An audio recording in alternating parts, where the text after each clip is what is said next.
The Torch Theatre has been a focal point for the arts in Pembrokeshire since it was established in 1977.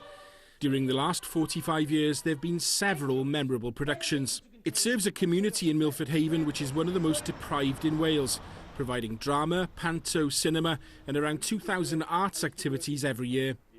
Like many theatres, the Torch is feeling the full effect of cutbacks in local authority funding. Pembrokeshire Council has cut its grant by £150,000 a year. Even without the pandemic and the resultant struggles, we were already looking at a difficult situation and a funding gap to manage. A big part of our business is cinema, and cinema alone we're looking at a reduction of around £100,000 a year in revenues, just ticket revenues. How serious is the situation, would you say? Well, the situation is undeniably serious for all funded arts institutions. I don't want to overstate our current position. We are coming out swinging against this situation.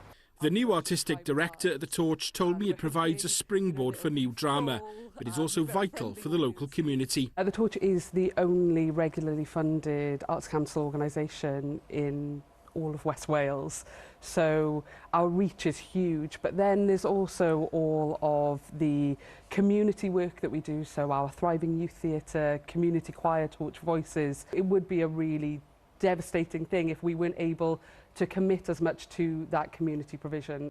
The Torch Theatre is facing a funding shortfall of £250,000. The money it gets from Pembrokeshire Council has been cut by 93%. And the theatre is now calling on the local community here in Milford to help bridge the funding gap. This funding drive is about helping find a solution to a short-term funding gap, but it's also about finding a more sustainable footing for the theatre going forward. Pembrokeshire Council told me it had to make difficult decisions to safeguard services like education and social services.